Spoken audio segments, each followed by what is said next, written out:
మొన్న కాంగ్రెస్ ఆఫీసులో అదే మన ఇందిరాగాంధీ భవన్లో ఒక పెద్ద సీన్ జరిగిందండి. ఎప్పుడు చేతిలో ఈ రాజ్యాంగం ఎర్ర పుస్తకం పట్టుకొని ఊరంతా తిరుగుతూ ఈ నీతులు చెప్పేవాళ్ళు ఇప్పుడు వందే మాత్రం పాట చుట్టూ అక్కడ జరిగిన ఒక వివాదంలో అడ్డంగా బుక్కారండి. జనాలు ఊరుకుంటారు చెప్పండి. దీని మీద ఏకంగా ఎఫ్ఐఆర్ వేస్తామని కంగరం కట్టుకొని ముందుకు వస్తున్నారు. అసలు ఎఫ్ఐఆర్ ఎందుకు వేస్తారు? అంత పెద్ద తప్పు అక్కడ ఏం జరిగిందని మీకు డౌట్ రావచ్చు. మన ఊర్లో ఎవరైనా తప్పు చేస్తే పంచాయతీ పెట్టి ఫైన్ వేసి పంపిస్తారు చూసారా. అట్లాగే దేశానికి సంబంధించిన ఈ జాతీయ గీతాలు ఈ జెండాలను అవమానిస్తే దానికి ఒక కఠినమైన చట్టం ఉంది. అదే prevention of insult to nation honour act. అంటే మన జాతీయ గౌరవానికి భంగం కలిగించకుండా ఒక కాపాడే చట్టం అన్నమాట. ఈ చట్టంలో ఈ మధ్య కొన్ని మార్పులు చేసి మన జాతీయ గీతమైన జనగణమనతో పాటు జాతీయ గేయం వందే మాతరాన్ని కూడా సమానంగా ఒకే స్థాయిలో పెట్టారనమాట. సెక్షన్ 3 కింద ఎవరైనా సరే వందే మాత్రం పాడుతున్నప్పుడు ఆపిన మధ్యలో వాళ్ళని డిస్టర్బ్ చేసినా అది చాలా పెద్ద నేరం కిందకు వస్తుందన్నమాట. హోమ్ మినిస్ట్రీ వాళ్ళు ఈ రూల్స్ అన్నీ ఊరందరికీ తెలిసేలా దండోర వేసి మరి ఈ సర్కులర్ పంపించారు కదండి. ఇక నాకు చట్టం తెలియదని కవర్ చేసుకోవడానికి ఏ మాత్రం కుదరదు. వందే మాత్రం పాడుతుంటే కావాలని ఆపితే ఏకంగా 3 ఏళ్ళు జైలు శిక్ష పడుతుంది. 3 ఏళ్ళు అంటే మామూలు విషయం కాదు కదా నాయన. మన చట్టాల ప్రకారం దీన్ని cognisable and non bailable offence అంటారు. అంటే ఊర్లో చిన్న కొట్లాట జరిగితే పోలీసుడు స్టేషన్లోనే బెయిల్ ఇచ్చి పంపించినట్టు దీనికి కుదరదండి.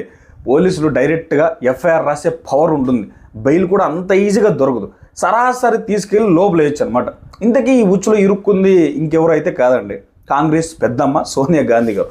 ఆ వందే మాత్రం పాడిన వీడియో ఒకటి ఇప్పుడు సోషల్ మీడియాలో వాట్సాప్ గ్రూప్లో తెగ తిరుగుతుంది కదండి. అది చూస్తే మీకే మ్యాటర్ క్లియర్గా అర్థమైపోతుంది కదా. అందరూ నిలబడి ఎంతో భక్తిగా వందే మాత్రం పాడుతున్నారు. మొదటి 2 లైన్లు అవగానే సోనియా గాంధీ గారికి ఏమైందో ఏమో అండి, ఒక్కసారి ఉలిక్కి పడినట్టు ఏదో మహా చిరాగ్గా అక్కడ ముఖం పెట్టి పక్కనున్న వాళ్ళకి సైకిల్ చేస్తూ స్టాప్ ఇట్ అని ఇంగ్లీష్లో క్లియర్గా అనడం ఆ వీడియోలో పక్కాగా రికార్డ్ అయిందనమాట. అదే టైంలో కొంచెం దూరంలో రాహుల్ గాంధీ కూడా నిలబడి ఉన్నాడు కదండి. ఇద్దరు కళ్ళతోనే మాట్లాడుకున్నారు, కానీ రాహుల్ గాంధీ మాత్రం ఎట్లాంటి డిస్టర్బెన్స్ చేయకుండా సైలెంట్గా అయితే ఉన్నాళ్ళండి. కానీ సోనియా గాంధీ మాత్రం పాటను ఆపమని చెప్తున్నట్టు స్పష్టంగా అయితే కనిపిస్తుంది. ఇందాక మనం చెప్పుకున్నట్టు చట్టం ప్రకారం ఎవరైనా డిస్టర్బెన్స్ చేస్తే 3 ఏళ్ళు జైలు కదండి. ఇక్కడ సోనియా గాంధీ గారు కూడా ఏకంగా పాటను ఆపమని చెప్తున్నారు కాబట్టి చట్టం ప్రకారం ఆమె పక్కాగా తప్పు చేసినట్టని చాలామంది గట్టిగా అయితే వాదిస్తున్నారు. దీనికి కాంగ్రెస్ వాళ్ళు ఇచ్చే కవరింగ్ చూస్తే మనకు నవ్వు వచ్చి పగులుద్ది అనమాట. వాళ్ళ నాయకుడు జైరాం రమేష్ వచ్చి మీడియా ముందు ఏమంటున్నాడంటే, అయ్యో ఆమె పాట ఆపమని చెప్పలేదే, పక్కన ఈ మల్లికార్జున ఖర్గే గారికి వయసు అయిపోయింది కదా, పాపం నిలబడలేకపోతున్నాడు, ఆయనకి కుర్చీ తీసుకురండి అని సైగ చేసి చెప్పిందని ఒక భలే కవరింగ్ ఇచ్చాడండి. ఇది ఎట్ట ఉందంటే, ఎండలో 10 కిలోమీటర్లు పరిగెత్తున్నాడు, ఇంట్లో ఏసీ కింద కూర్చొని నాకు ఆయాసం ఉంది అన్నట్టు ఉందండి. ఎందుకంటే ఇదే ఖర్గే గారు మన పార్లమెంట్లో నీట్ ఎగ్జామ్ పంచాయతీ జరిగినప్పుడు ఏకంగా 48 నిమిషాల పాటు నిలబడి ఏకదాటిగా స్పీచ్ ఇచ్చాడు కదా. అప్పుడు రాని కాళ్ళ నొప్పి ఈ నడుము నొప్పి అండి ఇప్పుడు ఈ 2 నిమిషాలు వందే మాత్రం పాడేటప్పుడు వచ్చిందా అని జనాలు పగలబడి నవ్వుతున్నారు అనమాట. నేనైతే చెప్పట్లేదులే. ఈ కవరింగ్కి లాజిక్ ఏ మాత్రం లేదండి.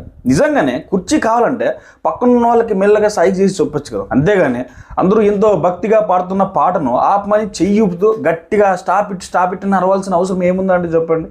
ఈ ఖర్గే గారి గురించి చెప్పాలంటే ఇంకో పెద్ద కథ కూడా ఉందండి. మొన్న హల్ద్వానీలో ఒక చిన్న గొడవ జరిగింది. ఎవరో ఈ గుడి దగ్గర అల్లరి చేసి అపవిత్రం చేస్తే మన వాళ్ళు వెళ్ళి ఆ గుడిని శుద్ధి చేసి హవనం లాంటివి చేసుకున్నారండి. అందులో దళిత సోదరులు కూడా చాలామంది ఉన్నారండి. కానీ ఖర్గే గారు మాత్రం దానికి వేరే రంగు పులిమి ఇది దళితులను అవమానించడమే అంటూ ఒక పెద్ద రాద్ధాంతం చేశాడు. ఎవరైనా వేరే వాళ్ళు మతం గురించి మాట్లాడితే ఒకలా, మన వాళ్ళ గురించి మాట్లాడితే ఇంకోలా ఉంటుంది వీళ్ళ వ్యవహారం అనేది. ఆయన కోట్ల ఆస్తిపరుడు కావచ్చు, ఆయన కొడుకు హోమ్ మినిస్టర్ కూడా కావచ్చండి, జీవితాంతం పార్లమెంట్లోనే పదవులు అనుభవించవచ్చు కూడా. కానీ ఎప్పుడు ఈ దళిత కార్డు వాడుకుంటూనే ఉంటాడు. ఇలాంటి పాలిటిక్స్ చూస్తుంటే కులం అనే దాన్ని వీళ్ళు ఒక ఆయుధంగా వాడుకుంటున్నారు. జనాన్ని విడిగొట్టడానికి చూస్తున్నారని జనాలు గుసగుసలు కూడా ఆడుతున్నారండి. సోనియా గాంధీ మ్యాటర్కి వస్తే అండి, ఈ వీడియో చూసి జనాలు అసలు పాయింట్ లాగుతున్నమాట. ఆమె పుట్టుకతోనే భారతీయులు కాదు కదా.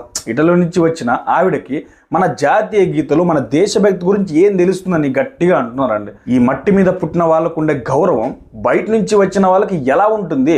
పాతకాలంలో మన చాయనికుడు ఒక మాట అన్నాడు కదండి, విదేశీ స్త్రీకి పుట్టిన సంతానం ఎప్పుడు దేశభక్తులు కాలేరు, వాళ్ళకి దేశం మీద పూర్తి నిబద్ధత ఉండదని రాసి పెట్టాడు.